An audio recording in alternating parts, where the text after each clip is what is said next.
Good morning day student, welcome to the way of solution number one study channel post Bengal. তো আমি তোমাদের Dalton sir, তোমরা এখন পাচ্ছ মিক্সড জিকে প্র্যাকটিস ক্লাস 33। প্রত্যেকে 33তম ক্লাসে স্বাগত জানাই। তো এখানে আজকে আমরা আলোচনা করব মিক্সড জিকে, আপকামিং তোমাদের সমস্ত পরীক্ষায় কিন্তু কাজে লাগবে। ওকে, তাহলে আমরা আজকের আলোচনা শুরু করছি। এখানে আমাদের ফেব্রুয়ারি মাসে ক্লাস রুটিন আছে, প্রত্যেকে দেখে রাখো। সকাল 8:30 থেকে আমার ক্লাস পাচ্ছ এবং অন্যান্য ক্লাস রুটিন এইগুলো কিন্তু আছে। ওকে, তো সমস্ত ক্লাসের নোটিফিকেশন বা লিঙ্ক তোমরা আমাদের অফিসিয়াল টেলিগ্রাম গ্রুপ রয়েছে দ্য ওয়ে অফ সলিউশন নামে, এখানে তোমরা পাচ্ছ।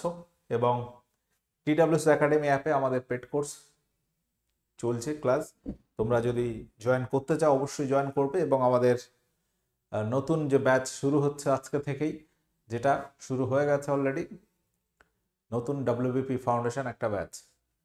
চলো তাহলে আজকে আমরা প্রশ্ন আলোচনা শুরু করছি। প্রথম প্রশ্ন খুব ইম্পর্টেন্ট কোশ্চেন, প্রত্যেকে সেশনটা লাইক করে দাও, শেয়ার করে দাও। যারা কানেক্ট হয়ে আছো অবশ্যই সেশনটা লাইক শেয়ার করে দাও এবং শেষ পর্যন্ত দেখো। ভেরি ভেরি ইম্পর্টেন্ট কোশ্চেন এটা, যে গ্রিকরা আগ্রামেস নামে কাকে অভিহিত করতেন? ধননন্দকে, মহাপদ্ম নন্দ, চন্দ্রগুপ্ত মৌর্য, নাকি তোমার বিম্বিসারকে?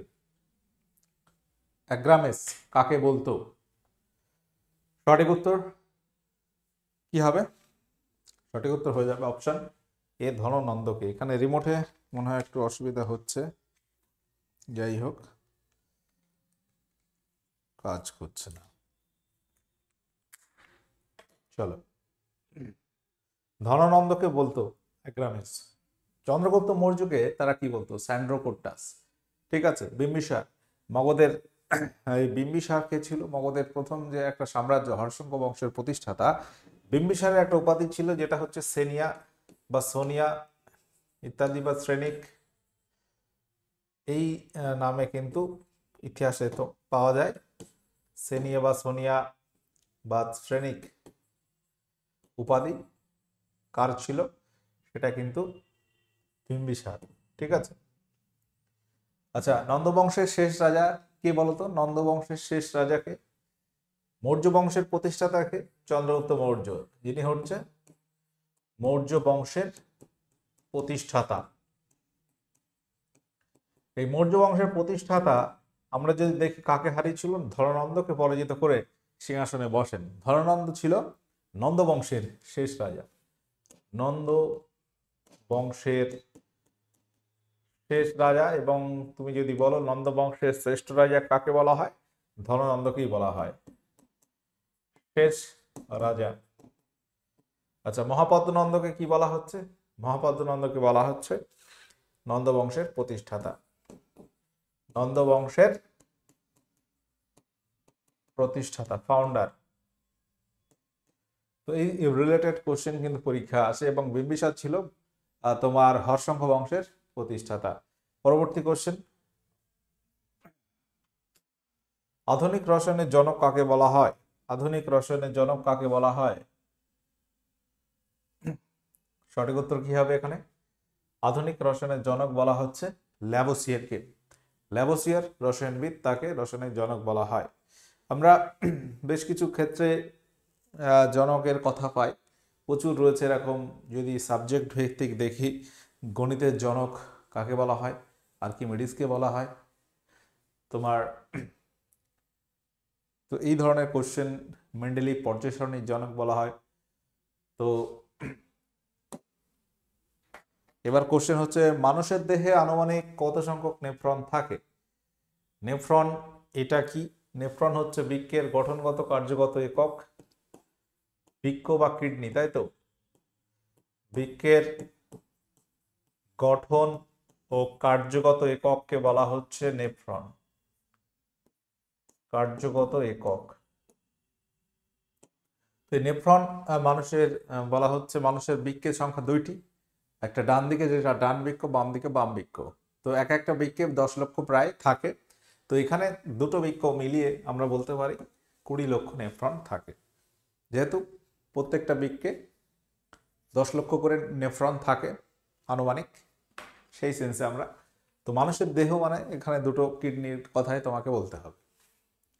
আচ্ছা, পরবর্তী কোশ্চেন, সুষম বৃত্তাকার পথ কোনো বস্তু পরিভ্রমণ করলে নিচের কোন রাশিটি একই থাকবে? দেখো, এইরকম কোশ্চেন আমরা অনেকবার ক্লাসে করিয়েছি এবং এই কোশ্চেনটা কিন্তু খুব ইম্পর্টেন্ট, পরীক্ষায় ঘুরিয়ে ফিরে আসে। যে সুষম বৃত্তাকার পথ মানে বৃত্তাকার একটা পথ এরকম হতে পারে, এখানে যদি কোনো বস্তু চলতে থাকে, যে ঘটনাটা ঘটে সেখানে দেখো এই বস্তুটা যখন চলছে ডিরেকশনটা কোন দিকে হবে, এর অভিমুখটা কোন দিকে হবে, স্পর্শক বরাবর হবে। যখন এখানে আছে এইভাবে হবে, অর্থাৎ প্রত্যেকটা বিন্দুতে আমরা যদি দেখি প্রত্যেকটা বিন্দুতে বস্তুটির অভিমুখ পরিবর্তন হচ্ছে, তাহলে ভেক্টর রাশি কোনোভাবেই সম্ভব না। তাহলে এখানে স্কেলার রাশি একমাত্র রয়েছে দ্রুতি, এটা স্কেলার রাশি, এটা কিন্তু চেঞ্জ হয় না, একই থাকে। বাদবাকি যে রাশিগুলোর কথা এখানে আছে, বেগ, ত্বরণ, ভরবেগ, সবগুলো কিন্তু ভেক্টর রাশি, অর্থাৎ এখানে চেঞ্জ হয় না। দ্রুতি, দ্রুতি মানে কি? দ্রুতি মানে কি? দ্রুতি অর্থাৎ স্পিড, যেটাকে ইংরেজিতে আমরা স্পিড বলি। স্পিড মানে হচ্ছে দ্রুতি। স্পিড মানে কিন্তু গতিবেগ নয়। গতিবেগ মানে হচ্ছে ভেলোসিটি। ভেলোসিটি, ফিজিক্সের এই যে টার্মগুলো কিন্তু খুব ভাইটাল এবং এটার উপরে অনেক কিছু ডিপেন্ড করে। তাহলে স্পিড বা দ্রুতি হচ্ছে অতিক্রান্ত দূরত্ব, অতিক্রান্ত দূরত্ব তাকে সময় দিয়ে ভাগ করলে যেটা আমরা পাবো মোট সময়, বা শুধু সময় দিয়ে ভাগ করলে আমরা যেটা পাবো সেটাকে আমরা বলবো দ্রুতি বা স্পিড। অর্থাৎ তুমি বাড়ি থেকে বাজারে গেছো হয়তো 2 কিলোমিটার রাস্তা, 15 মিনিট টাইম লেগেছে, তাহলে তোমার দ্রুতি ওই 2 কিলোমিটার ভাগ 15 মিনিট, কিলোমিটার পার মিনিট হবে, সেটাকে আমরা কনভার্ট করে নিতে পারবো মিটার পার সেকেন্ড বা যে কোনো এককে কনভার্ট করতে পারবো। পরবর্তী কোশ্চেন, ভূত্বকে সবচেয়ে বেশি যে ধাতু পাওয়া যায় ভূত্বকে মানে ত্বকে, এবং যদি আমরা দেখি ভূত্বকটা কি, ভূপৃষ্ঠের উপরে যে আবরণটা আছে সেটাকে ভূত্বক বলি, এটাকে আমরা মাটিও বলতে পারি, মৃত্তিকা, তাই তো? এই ভূত্বকে যে ধাতুটা বেশি পাওয়া যায় সেটা হচ্ছে অ্যালুমিনিয়াম, সেটা হচ্ছে অ্যালুমিনিয়াম।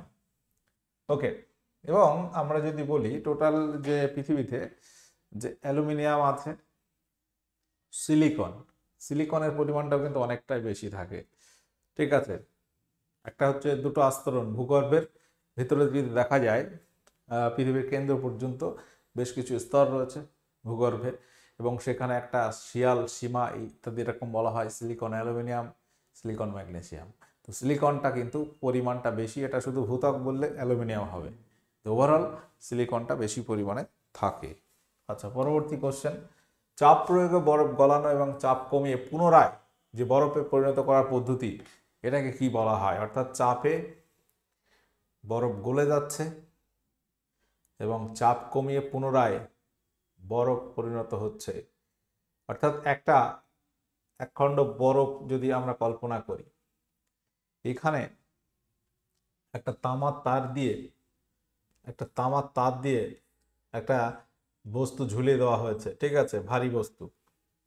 দেখা যাবে এই তামার তারটা সুপরিবাহী হওয়ায় এবং এটা বরফের উপরে একটা চাপ প্রয়োগ করছে, এটা আস্তে আস্তে কেটে নিচে পড়ে গেল। ঠিক আছে, এটা ধরো এইখানে কেটে এইভাবে নিচে পড়ে গেছে, ঠিক আছে, এখান থেকে, কিন্তু এই যে বরফের খণ্ডটা দ্বিখণ্ডিত হয়ে আবার জুড়ে গেছে।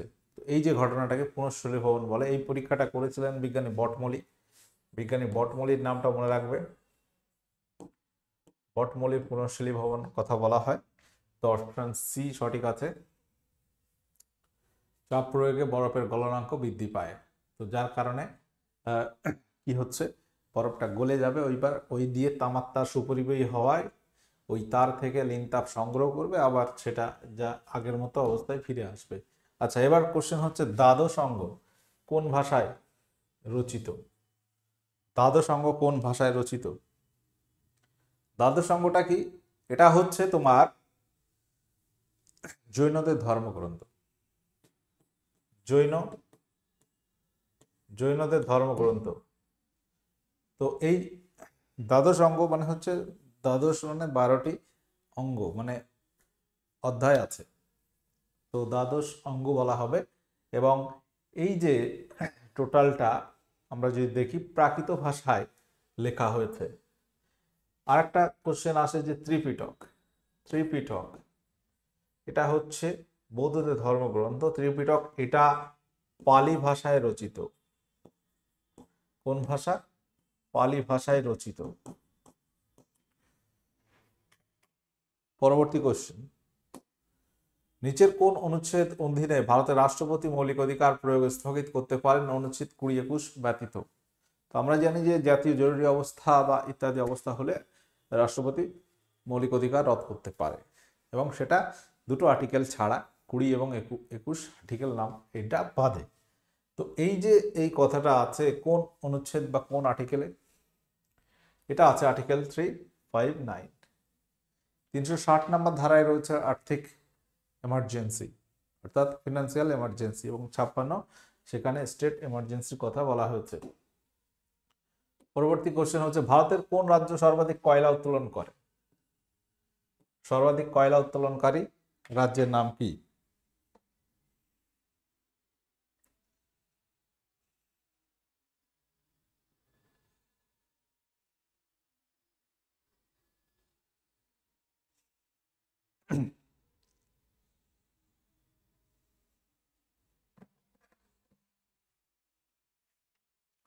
তো এখানে আমরা যদি দেখি ঝাড়খণ্ড হয়ে যাবে সঠিক উত্তর। এই কয়লা উৎপাদক বা উত্তোলক রাজ্য যেমন ঝাড়খণ্ড, উড়িষ্যা, মধ্যপ্রদেশ ইত্যাদি রয়েছে, পশ্চিমবঙ্গ রয়েছে। তো তার মধ্যে বর্তমান যদি আমরা দেখি ঝাড়খণ্ড, এটা কিন্তু কয়লা উত্তোলনে প্রথম স্থান অধিকার করে। এবার যদি বলি যে দ্বিতীয় স্থান অধিকার করে কোন রাজ্য? উড়িষ্যা। প্রথম ঝাড়খণ্ড আছে, ধরো এটা ফার্স্ট। সেকেন্ড আমরা যদি দেখি উড়িষ্যা রয়েছে, থার্ড ছত্তিশগড় রয়েছে, ছত্তিশগড় রাজ্য রয়েছে।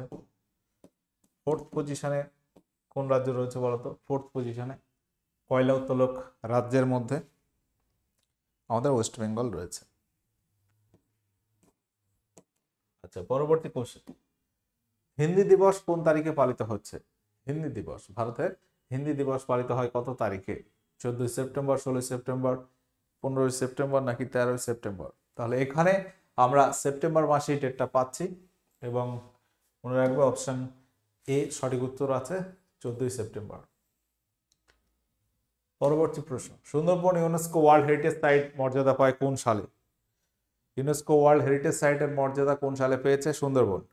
সুন্দরবন পশ্চিমবঙ্গের একটা উল্লেখযোগ্য তোমার স্থাপত্য ভাস্কর্যের মধ্যেও কিন্তু পড়ছে তার মানে, এবং এই সুন্দরবন অনেক কিছু আছে এখানে।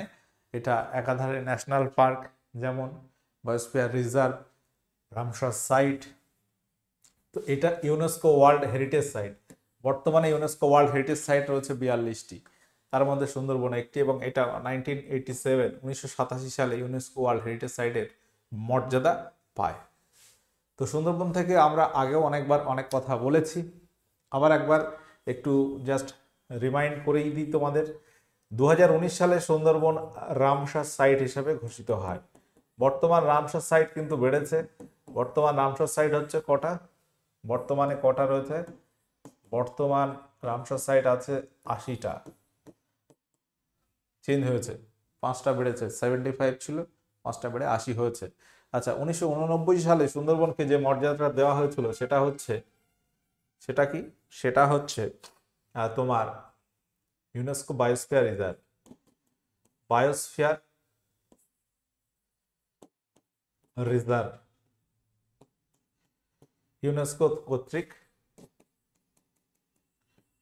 কর্তৃক বায়োস্ফিয়ার রিজার্ভ ঘোষিত হয়। 1984 সালে সুন্দরবন ন্যাশনাল পার্কের মর্যাদা পায়, জাতীয় উদ্যান। 1977 সালে ওয়াইল্ড লাইফ স্যাংচুয়ারি অর্থাৎ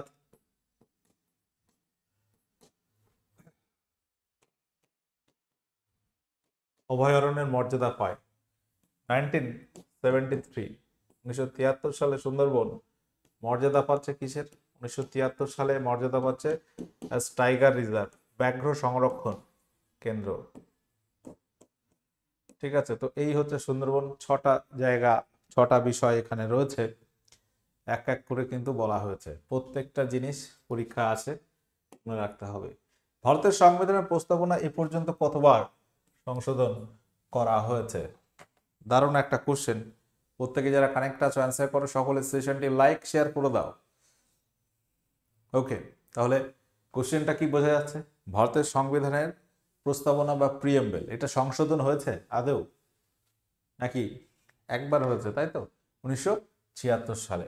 কত সালে হয়েছে? 1976 সালে। আমরা জানি যে ধর্মনিরপেক্ষ কথাটা যুক্ত হচ্ছে, আরো একটা কথা যুক্ত হয়, ফ্রেটার্নিটি। তো এই সংবিধানের প্রস্তাবনা এখনো পর্যন্ত একবার সংশোধন হয়েছে 1976 সালে, 42তম সংশোধন, 42তম। পরবর্তী কোশ্চেন, সিঙ্গালীলা শৈলশিরা পশ্চিমবঙ্গকে কোন দেশ থেকে পৃথক করেছে? সিঙ্গালীলা শৈলশিরা পশ্চিমবঙ্গকে কোন দেশ থেকে পৃথক করেছে? নেপাল, ভুটান, বাংলাদেশ, চীন। তো সিঙ্গালীলা শৈলশিরা আমরা জানি যে পশ্চিমবঙ্গে এই সিঙ্গালীলা শৈলশিরা সান্দাকফু রয়েছে সব থেকে উচ্চতম শৃঙ্গ। তো এই সিঙ্গালীলা শৈলশিরা পশ্চিমবঙ্গকে নেপাল থেকে বিচ্ছিন্ন করেছে। নেপাল পশ্চিমবঙ্গের প্রতিবেশী দেশ। পরবর্তী কোশ্চেন, জীবক মগধের কোন শাসকের রাজবৈদ্য ছিল? রাজবৈদ্য মানে চিকিৎসক। তো জীবক একজন চিকিৎসক ছিলেন। তো বলতে হবে তিনি কোন শাসকের সময় তিনি ছিলেন? বিম্বিসার, অজাতশত্রু, প্রসেনজিৎ, ধননন্দ। তাহলে মগধের শাসক বিম্বিসার, অজাতশত্রু এরা ছিল হর্ষঙ্গ বংশের, এবং আমরা এটা মনে রাখবো যে জীবক ছিল বিম্বিসারের রাজবৈদ্য বা সেই সমসাময়িক বা তার চিকিৎসক ব্যক্তিগত। এবং আমরা জানি যে গৌতম বুদ্ধ একবার অসুস্থ হলে বিম্বিসার তার চিকিৎসক জীবককে কিন্তু পাঠিয়েছিলেন চিকিৎসা করার জন্য। ওকে, পরবর্তী কোশ্চেন, নিচের কোন রাশিটির মাত্রা বাকি তিনটির অনুরূপ নয়? পীড়ন, পৃষ্ঠটান, নিয়মনাঙ্ক, চাপ। তো মাত্রা, এই যে বিষয়টা অর্থাৎ ডাইমেনশন, এটা কিভাবে হয়? তো সেটা ধরো আমরা যে যদি দৈর্ঘ্যর মাত্রা লিখি এল, ভরের মাত্রা লিখি এম, ঠিক আছে, সময়ের মাত্রা লিখছি টি। জাস্ট এই যে লেন্থ, মাস, টাইম, এইভাবে এইগুলো কিছু বেসিক রয়েছে এবং এর উপর বেস করে বল, চাপ, পীড়ন, পৃষ্ঠটান এইগুলো করা হয়। তো এই জায়গায় তোমরা মনে রাখো, এটা সঠিক উত্তর হবে এখানে পৃষ্ঠটান, যেটা আলাদা। পীড়ন, নিয়মনাঙ্ক, চাপের মাত্রাটা একই। নিম্নোক্ত কোন মহাজন পদটি প্রজাতান্ত্রিক শাসন ব্যবস্থা প্রচলিত ছিল? তো ষোড়শ মহাজন পদের কথা বলা হচ্ছে। আমরা জানি খ্রিস্টপূর্ব ষষ্ঠ শতকে, ষষ্ঠ শতক, ওই সময় ষোড়শ মহাজন পদ খুব জনপ্রিয়তা লাভ করেছিল। 16টি মহাজন পদে বিভক্ত ছিল। ভারতের উত্তর পশ্চিম ভারত, উত্তর ভারত, দক্ষিণ ভারতে একটি মাত্র ছিল। এদের মধ্যে দুটি রাজ্য ছিল প্রজাতান্ত্রিক শাসন ব্যবস্থা। তার মধ্যে একটা হচ্ছে ব্রিজি, আর একটা কি, আর একটা হচ্ছে মল্ল। তাহলে প্রজাতান্ত্রিক শাসন ব্যবস্থা ছিল দুটি মহাজন পদে, দুটি স্থানে। তাহলে একটা হচ্ছে ব্রিজি, আর একটা কি, আর একটা হচ্ছে মল্ল। এই দুটো স্থানে প্রজাতান্ত্রিক শাসন ব্যবস্থা ছিল। জ্ঞানপীঠ পুরস্কার কবে থেকে দেওয়া শুরু হয়? জ্ঞানপীঠ পুরস্কার এটা কিসে দেওয়া হয়? জ্ঞানপীঠ পুরস্কার এটা দেওয়া হয় সাহিত্যে। ভারতের সাহিত্যে সর্বোচ্চ সম্মান আমরা যে দেখি জ্ঞানপীঠ পুরস্কার। সাহিত্যে হাইস্ট অ্যাওয়ার্ড বা সম্মানটা কি? জ্ঞানপীঠ পুরস্কার। তো এই জ্ঞানপীঠ পুরস্কার দেওয়া শুরু হয়েছিল 1965 সাল থেকে, 1965 থেকে জ্ঞানপীঠ পুরস্কার দেওয়া শুরু হয়। মনে রাখতে হবে। দামোদর মৌর্য 57তম জ্ঞানপীঠ পুরস্কার প্রাপ্ত কোঙ্কণী ভাষায়। কার সমাধিস্থল মহাপ্রয়াণ ঘাট নামে পরিচিত? মহাপ্রয়াণ ঘাট নামে পরিচিত কার সমাধিস্থল? জগজীবন রাম, মোরারজি দেশাই, জওহরলাল নেহেরু নাকি ডক্টর রাজেন্দ্র প্রসাদ?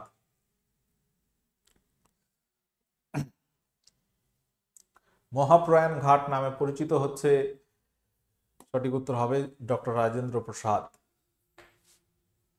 ঠিক আছে, আচ্ছা পরবর্তী কোশ্চেন। এখানে আরো বেশ কিছু রয়েছে, তো আর ডিটেলসে যাচ্ছি না আজকে। রৌপ আঞ্চলিক নৃত্য নিম্নের কোন অঞ্চলে দেখা যায়? রৌপ আঞ্চলিক নৃত্য কোন জায়গায় দেখা যায়? প্রত্যেকে বলো।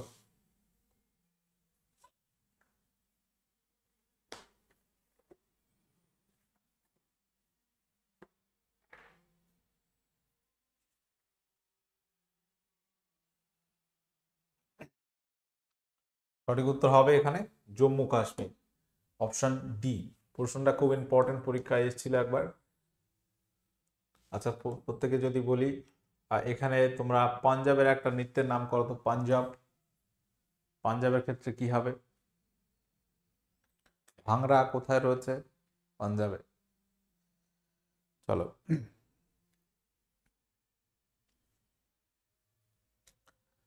আচ্ছা আমরা আরো কিছু নৃত্যের কথা যদি বলি, আঞ্চলিক নৃত্য যেমন রয়েছে, ক্লাসিক্যাল বা ধ্রুপদী নৃত্য খুব জনপ্রিয়তা আছে ভারতে। তো সেক্ষেত্রে যদি বলা হয় যে সাত্তারি, এই যে নৃত্যটা কোন রাজ্যে দেখা যায়? তোমরা কমেন্টে জানাবে। আচ্ছা প্রত্যেকে যার কানেক্ট আছো একবার জেনে রাখো যে আমাদের WBP 2024 ফাউন্ডেশন ব্যাচ কিন্তু চালু হচ্ছে 15 তারিখ থেকে, অলরেডি চালু হয়েছে আজকে থেকে। যারা কানেক্ট আছো অবশ্যই দেখো, যদি প্রস্তুতি নিতে চাও আমাদের সাথে, সেখানে তোমরা অবশ্যই এই ফাউন্ডেশন ব্যাচটা তোমাকে নিতে হবে। তো আমরা আগে একটা ফাউন্ডেশন ব্যাচ শুরু করেছিলাম অক্টোবরে, সেই ফাউন্ডেশন ব্যাচটা শেষ হচ্ছে, এখনো শেষ হয়নি, ক্লাস হচ্ছে এখনো। এবং এটা আমাদের সেকেন্ড ফাউন্ডেশন ব্যাচ, অর্থাৎ এর আগে বেশ কিছু ফাউন্ডেশন ব্যাচ শুরু হয়েছিল, সেগুলো প্রায় শেষের দিকে, এবং এই ব্যাচটা কিন্তু শুরু হচ্ছে। অর্থাৎ ফাউন্ডেশন ব্যাচ সেটা কি? সেটা হচ্ছে তোমার টোটাল বিষয়ের ক্লাস তুমি পাচ্ছ, সমস্ত বিষয়। অর্থাৎ কম্পিটিটিভ যে সিলেবাস, জিকে, ম্যাথমেটিক্স, রিজনিং, ইংরাজি, এই যে 4টে পার্ট আছে, এবং জিকে পার্টে তুমি দেখলে 10টা সাবজেক্ট রয়েছে সেখানে। ঠিক আছে, তো এই জায়গাগুলো টোটালটা তুমি কভার পাবে। বিশেষ করে WBP যারা দেবে তাদের প্রিলিমস মেন এই একটা ব্যাচ নিলে তোমার একদম নিশ্চিত বলা যেতে পারে প্রস্তুতি খুব ভালোভাবেই হবে। তোমার কমপ্লিট প্রস্তুতি হবে এখানে। ভালো করে দেখে রাখো, এখানে তোমার সমস্ত বিষয়ের মক টেস্ট পাচ্ছ, লাইভ রেকর্ড ক্লাস সোম থেকে শনিবার ক্লাসগুলো তোমরা পাবে। ঠিক আছে, পাশাপাশি আমাদের আরেকটা ব্যাচ এএনএম জিএনএম এর ব্যাচ অলরেডি চলছে, সেখানেও ব্যাচ চলছে সপ্তাহে 6 দিন ক্লাস। যেটা মেয়েরা আছো বা ছেলেরাও এএনএম জিএনএম কোর্স নিতে পারো, অর্থাৎ পরীক্ষা তোমরা দিতে পারবে। বর্তমান দিন যা পড়ছে, এএনএম জিএনএম থেকে কিন্তু গভর্নমেন্ট সার্ভিস হচ্ছে, বিশেষ করে নার্স বা এএনএম জিএনএম যেগুলো আর কি, সেগুলো ফেসিলিটিতে পুরুষদের চাহিদা কিন্তু অনেকটা আছে, অনেকে চাকরি করছে, অনেক ভ্যাকান্সিও কিন্তু আসছে। তো এটা মাথায় রাখো, সবাই দিতে পারছো, যেখানে সায়েন্স ব্যাকগ্রাউন্ড থাকতে হবে এরকম কোনো বিষয় বা বাধ্যবাধকতা নেই। ওকে, তো এই ব্যাচ চলছে, এবং ফাউন্ডেশন ব্যাচ, এই দুটো ব্যাচ আমাদের বর্তমানে আছে, এবং আগামীতে বেশ কিছু ব্যাচ আসবে, সেগুলো তোমাদেরকে জানানো হবে। প্রত্যেকে যারা যদি নিতে চাও, ফোন নাম্বার রয়েছে, কোনো প্রশ্ন থাকলে ফোন করে জেনে নিতে পারবে। ঠিক আছে, তাহলে আমরা আজকের আলোচনা আবার শুরু করছি। ডেভিড কপারফিল্ড বইটির লেখক কে? ডেভিড কপারফিল্ড বইটির লেখক কে? Charles Dickens, Anita Desai, David Copperfield, Sir Richard Burton. সঠিক উত্তর অপশন এ, চার্লস ডিকেন্স হয়ে যাবে সঠিক উত্তর। বলো, ডিমাপুর শহরটি কোন রাজ্যে অবস্থিত? ডিমাপুর যে একটা শহর আছে উল্লেখযোগ্য, সেটি কোন রাজ্যে অবস্থিত? মিজোরাম, নাগাল্যান্ড, ত্রিপুরা, সিকিম। সঠিক উত্তর কি হবে? সকলে যারা কানেক্ট আছো পড়াশোনা কেমন করছো বলো। এই 2024 সালে যে এক্সামগুলো আছে এখানে কিন্তু পাশ করে বেরিয়ে যেতে হবে, অর্থাৎ তোমাকে এই বছরে চাকরিটা নিতে হবে, টার্গেট করো। অর্থাৎ নিয়োগটাই বছর, না হলে পরীক্ষা যেগুলো আছে সেগুলো তো হচ্ছে, এটাই তো স্টেজ চাকরি পাওয়ার। এই বছরটা একটা সুবর্ণ সুযোগ আছে তোমাদের, তো সেটাকে মাথায় রাখতে হবে, সেই অনুযায়ী তোমাদের প্ল্যান করতে হবে। নাগাল্যান্ডে অবস্থিত ডিমাপুর শহর। আচ্ছা, বিধান পরিষদের সদস্য হতে গেলে প্রার্থীকে কমপক্ষে কত বছর বয়স্ক হতে হবে? বিধান পরিষদের সদস্য হতে গেলে প্রার্থীকে কমপক্ষে কত বছর বয়স্ক হতে হবে? সঠিক উত্তর হবে 30 বছর। কত হবে? 30 বছর। Option B. চলো পরবর্তী question. Rice bowl of India বলা হয় কোন রাজ্যকে? রাইস বাউল অফ ইন্ডিয়া বলা হয় কোন রাজ্যকে?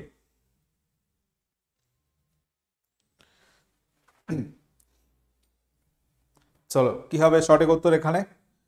রাইস বাউল অফ ইন্ডিয়া বলা হয় কোন রাজ্যকে? সঠিক উত্তর হবে অন্ধ্রপ্রদেশ। যদিও রাইস বা ধান উৎপাদনে পশ্চিমবঙ্গ কিন্তু প্রথম স্থান অধিকার করে। ঠিক আছে, পরবর্তী কোশ্চেন হচ্ছে এটা, যে কিরিটি চরিত্রের স্রষ্টা কে? বলো, কিরিটি চরিত্রের স্রষ্টা কে? নিহারঞ্জন গুপ্ত, সুনীল গঙ্গোপাধ্যায়, সমরেশ বসু, শক্তিপদ রাজগুরু। নিহারঞ্জন গুপ্ত, অপশন এ সঠিক উত্তর হয়ে যাবে।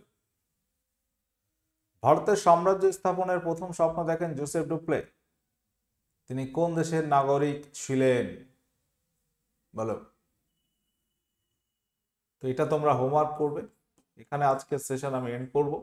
প্রত্যেকে যারা কানেক্ট ছিলেন অবশ্যই আমাদের the way of solution TWS academy app YouTube channel subscribe করে রাখো, এবং আমাদের TWS একাডেমি অ্যাপ প্লে স্টোরে পাচ্ছ, গুগল প্লে স্টোর থেকে ডাউনলোড করো। সেখানে কোর্সটা অ্যাপটা খুলে দেখো। পেড কোর্স যদি নিতে হয় তো অ্যাপের মধ্যে থেকে গিয়েই তুমি পেমেন্ট করতে পারবে। ঠিক আছে, তাহলে আজকের আলোচনা এখানে এন্ড করছি। সেশনটি ভালো লাগলে লাইক শেয়ার করে দিও, এবং মাথায় রাখো চাকরি পেতে গেলে পরিশ্রম করতে হবে।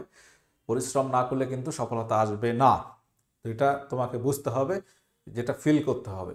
তোমার নিজস্ব একটা দায়িত্ববোধ রয়েছে, সেটা ফিল করতে পারলে তুমি দেখবে পড়াশোনার গতিটা অটোমেটিক্যালি চলে আসছে, কাউকে কিছু বলতে হবে না। একটা ঝুল যদি ফসকে যায় আর কি, অর্থাৎ এই যে সুযোগটা যদি একবার তুমি হাতছাড়া করে ফেলো, দেন তুমি আর কবে সুযোগ পাবে কিন্তু গ্যারান্টি নেই। ঠিক আছে, ওই জন্য সময় আছে যথেষ্ট, প্রস্তুতিটা নাও, কারণ সময় চলে গেলে আর পাওয়া যাবে না, এবং তখন মনে হবে এই যা কি হলো। ওই জন্য অবশ্যই তুমি যে টার্গেটটা নিয়েছো সেটা ফুলফিল করতে গেলে যেভাবে করতে হবে তুমি নিজে নিজে ভেবে নাও একবার, দেন তুমি চেষ্টা করো। ঠিক আছে, ওকে, টাটা, বাই।